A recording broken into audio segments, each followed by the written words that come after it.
नमस्कार बच्चों, आज के इस वीडियो में हम पढ़ेंगे कक्षा 7 की हिंदी की पाठ्य पुस्तक वसंत भाग 2 का 19वां अध्याय।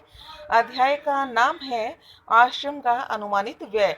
तो बच्चों, गांधी जी जब दक्षिण अफ्रीका से इंडिया वापस लौटे थे, भारत आए थे, तो उन्होंने गुजरात के साबरमती स्थान पर एक आश्रम की स्थापना की थी और उसी का जो व्यय का लेखा जोखा लगाने के लिए उन्होंने एक अनुमान लगाया था कि लगभग किस किस मद में कितना कितना खर्चा आ जाएगा।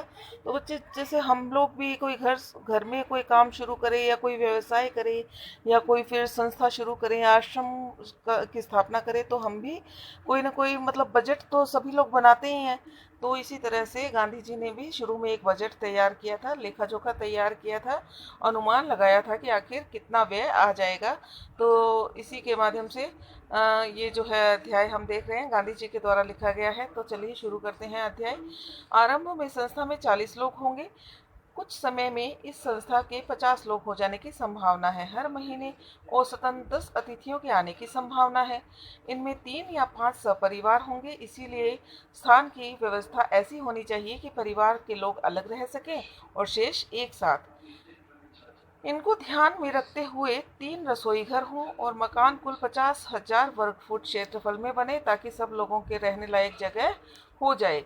इसके अलावा 3,000 पुस्तकें रखने लायक पुस्तकालय और अलमारियां होनी चाहिए। तो बच्चों देखिए, जहाँ पे मतलब पुस्तकों के रखने की भी व्यवस्था की जा रही है यहाँ पे गांधी जी के आश्रम में। तो बॉक्स में देखिए, इधर गांधी जी ने क्या लिखा है कि दक्षिण अफ्रीका से लौटकर गांधी जी ने अहमदाबाद में एक आश्रम की स्थापना की। उसके प्रारंभिक सदस्यों तथा सामान आदि का विवरण इस पाठ में दिया गया है। तो इस पाठ में क्या दिया गया है बच्चों? दक्षिण अफ्रीका से जब गांधी जी लौटे थे तो उन्होंने अहमदाबाद में एक आश्रम की स्थापना की थी और उसी के प्रारंभिक सदस्यों तथा सामान आदि का विवरण इस पाठ में दिया गया है। कम से कम 5 एकड़ खेती करने की जमीन चाहिए, जिसमें कम से कम 30 लोग काम कर सके। इतने खेती के औजार चाहिए कि इसमें कुदालियों, फावड़ों और खुरपों की जरूरत होगी। बढ़ईगिरी के निम्नलिखित औजार भी होने चाहिए। देखो बच्चों, बढ़ईगिरी मतलब जो कारपेंटर होता है उसका सामान भी गांधी जी ने लिस्ट में इंक्लूड किया है कि ये सामान भी चाहिए। क्या क्या है वो सामान? देखिए बच्चों, 5 बड़े हथौड़े, 3 बसूले, 5 छोटी हथौड़ियां, 2 एरन, 3 बम, 10 छोटी छेनियां, 4 रंदे, 1 सालनी, 4 कैंतिया, 4 छोटी बड़ी बेदनिया, 4 आरिया, 5 छोटी बड़ी संडासियां, 20 रतल कीले छोटी और बड़ी, 1 मोंगरा। मोंगरा क्या होता है बच्चों? लकड़ी का हथौड़ा। मोचियों के औजार। तो ये देखिए बच्चों, ये सारे सामान की लिस्ट गांधी जी ने बनाई है। मतलब कि गांधी जी जो है आत्मनिर्भर बनाना चाहते थे, सभी को स्वावलंबन की भावना पैदा करना चाहते थे कि किसी दूसरे का मुंह नहीं ताकना पड़े, हम सब अपना काम स्वयं कर सके, कोई भी काम किसी तरह का भी काम आ जाए। तो इसीलिए इन्होंने इतने सारे सामान की लिस्ट बनाई है। मेरे अनुमान में इन सब पर कुल 5 रुपया खर्च हो जाएगा। गांधी जी आगे क्या लिखते हैं कि मेरे अनुमान से इन सब पे कितना रुपया खर्च आ जाएगा? 5 रुपये खर्च आ जाएगा। रसोई के लिए आवश्यक सामान पर 150 रुपये खर्च आ जाएगा।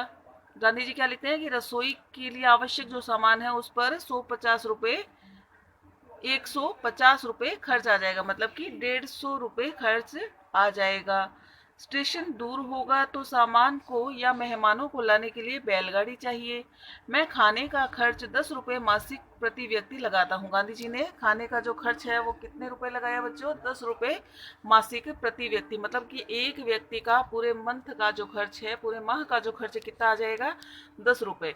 मैं नहीं समझता कि यह खर्च पहले वर्ष में निकाल सकेंगे। वो गांधी जी कहते हैं कि मैं नहीं समझता कि ये जो खर्च है वो पहले वर्ष में निकाल सकेंगे। वर्ष में औसतन 50 लोगों का खर्च जो है 6,000 रुपये आएगा। मुझे मालूम हुआ कि प्रमुख लोगों की इच्छा यह है कि अहमदाबाद में यह प्रयोग 1 वर्ष तक किया जाए। तो उन गांधी जी को पता लगा कि प्रमुख लोगों की यह इच्छा है कि अहमदाबाद में यह प्रयोग 1 वर्ष तक किया जाए। यदि ऐसा हो तो अहमदाबाद को ऊपर बताया गया सब खर्च उठाना चाहिए। मेरी मांग तो यह भी है कि अहमदाबाद मुझे पूरी जमीन और मकान सभी दे दे, तो बाकी खर्च मैं कहीं और से या दूसरी तरह जुटा लूंगा। तो गांधी जी कहते हैं कि अहमदाबाद जो है मुझे पूरी जमीन और मकान सभी दे दे, तो बाकी का जो खर्च है या तो मैं खुद जुटा लूंगा या फिर किसी दूसरी तरकीब से जुटा लूंगा। अब चूंकि विचार बदल गया है, इसीलिए ऐसा लगता है कि 1 वर्ष का या इससे कुछ कम दिनों का खर्च अहमदाबाद को उठाना चाहिए। यदि अहमदाबाद 1 वर्ष के खर्च का बोझ उठाने के लिए तैयार न हो तो ऊपर बताए गए खाने के खर्च का इंतजाम मैं कर सकता हूँ। चूंकि मैंने खर्च का यह अनुमान जल्दी में तैयार किया है, इसीलिए संभव है कि कुछ मदें मुझसे छूट भी सकती हैं। गांधी जी क्या लिखते हैं कि ये जो मैंने अनुमान लगाया है ये जल्दी में लगाया है, हो सकता है कि मुझसे जो है कुछ खर्चे या कुछ मदें छूट भी गई हों। इसके अतिरिक्त खाने के सिवाय मुझे स्थानीय स्थितियों की जानकारी नहीं है, इसीलिए मेरे अनुमान में भूल भी हो सकती है। तो देखिए बच्चों, साइड में बॉक्स में क्या लिखा है, अहमदाबाद में स्थित आश्रम का संविधान स्वयं गांधी जी ने तैयार किया था। इस संविधान क्या होता है बेटा, एक कानूनी मतलब पुस्तक होती है जिसमें सभी तौर तरीके नियम कानून लिखे रहते हैं। तो अहमदाबाद का जो आश्रम का संविधान किसने तैयार किया था, नियम व कानून की बुक किसने तैयार की, गांधी जी ने। इस संविधान के मसविदे से पता चलता है कि वह भारतीय जीवन का निर्माण किस प्रकार करना चाहते थे। यदि अहमदाबाद सब खर्च उठाए तो विभिन्न मदों में खर्च इस तरह होगा कि बंगला और खेत की जमीन, किताबों की अलमारियों का खर्च, बढ़ई के औजार, मोची के औजार। देखो बच्चों, ये लिस्ट बनाई है गांधी जी ने कि किताबों की अलमारियों का खर्च होना चाहिए, किराया, बंगला और खेत की जमीन, बढ़ई के औजार, मोची के औजार और चौके का सामान, एक बैलगाड़ी या घोड़ा गाड़ी, 1 वर्ष के लिए खाने का खर्च 6000 रुपया। तो देखिए बच्चों, ये आप चित्र में देख रहे हैं बढ़ई, मोची और ये सारे सामान के चित्र हैं।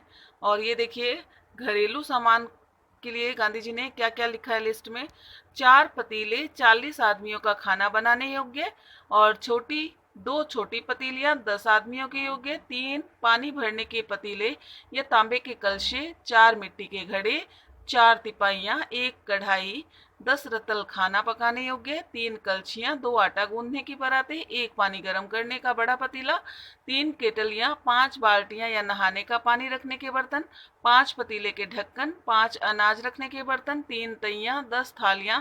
तो बच्चों, ये हम देख सकते हैं कि 2 बम्बई के अहाते के नक्शे, 1 गुजरात का नक्शा, 5 हाथ करके, बढ़ई के औजार, मोची के औजार, खेती के औजार, लालटेन, ये सारी जो है लिस्ट के अंदर गांधी जी ने सारे सामान को इंक्लूड किया है। और ये लिखा कब गया है, बैसाख बदी 13 मंगलवार 11 मई 1915 को ये लिखा गया है। तो गांधी जी ने सारे सामान की लिस्ट इसमें बनाई है। तो एक बार आप इसको पॉज करके पूरे को पढ़ सकते हैं।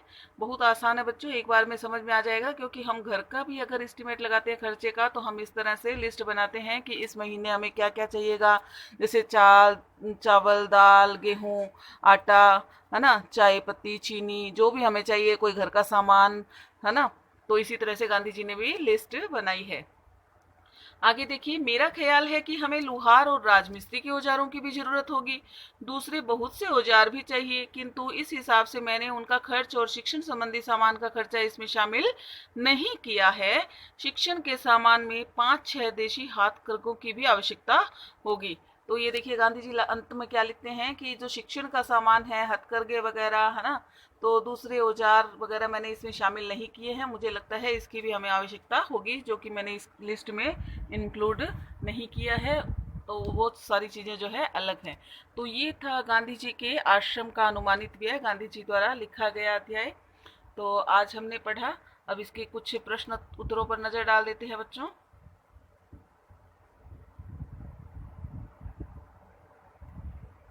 तो पहला जो प्रश्न है वह है, हमारे यहाँ बहुत से लोग खुद काम नहीं करते बल्कि पेशेवर कारीगर से करवाते हैं, लेकिन गांधी जी पेशेवर कारीगरों के उपयोग में आने वाले औजार, छेनी, हथौड़े, वसूले आदि क्यों मंगवाना चाहते थे। तो बच्चों देखिए, हमारे यहाँ पे ऐसी प्रथा है कि हम जो है खुद काम नहीं करते हैं, दूसरों से करवाते हैं, लेकिन गांधी जी के आश्रम में जो ये हथियार वगैरह, ये पेने, हथौड़े वगैरह मंगवाए गए हैं, इसलिए मंगवाए गए हैं, ये औजार इसलिए मंगवाए गए हैं क्योंकि गांधी जी सबको आत्मनिर्भर बनाना चाहते थे, स्वावलंबी बनाना चाहते थे, और वह प्रत्येक व्यक्ति को, आश्रम में रहने वाले प्रत्येक व्यक्ति को इस तरह से तैयार करना चाहते थे कि किसी को भी दूसरे का मुंह नहीं ताकना पड़े। यही कारण था कि उन्होंने ये सारी चीजें आश्रम में मंगवाई।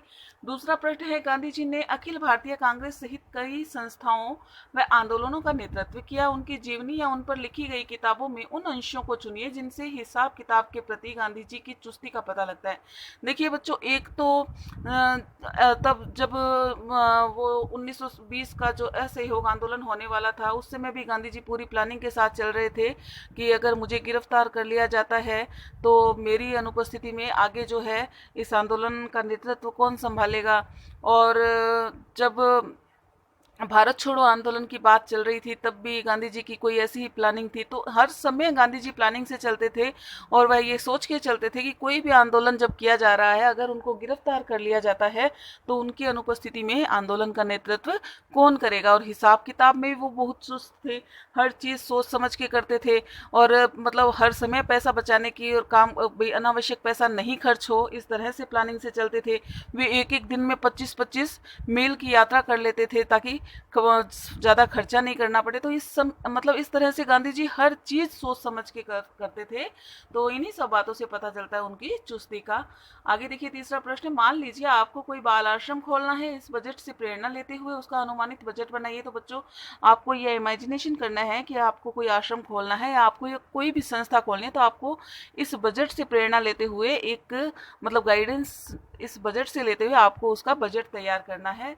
तो वह आपको अपने अनुभव के आधार पर करना है। इस बजट में दिए गए किन किन मदों पर आप कितना खर्च करना चाहेंगे, किन नई मदों को जोड़ना चाहेंगे, वो सारा आपकी इमेजिनेशन पर डिपेंड करता है। बच्चों, आपको ऐसा ही एक बजट तैयार करना है। मान लीजिए आपको कोई बाल आश्रम खोलना है, ये हो गया अपना प्रश्न। आगे देखिए, आपको कई बार लगता होगा कि आप कई छोटे बड़े काम जैसे घर की पुताई, दूध दोना, खाट बुनना करना चाह रहे होंगे। ऐसे कामों की सूची बनाइए जिन्हें आप चाहकर भी नहीं कर पाते, नहीं सीख पाते, इसके क्या कारण रहे होंगे। उन कामों की सूची भी बनाइए जिन्हें आप सीख कर ही छोड़ेंगे। तो बच्चों, ऐसे बहुत से काम है, जैसे इसमें दिया हुआ है पुताई, दूध दोना, खाट बुनना, तो ये सारे काम हमारे घर में बाहर से करवाए जाते हैं।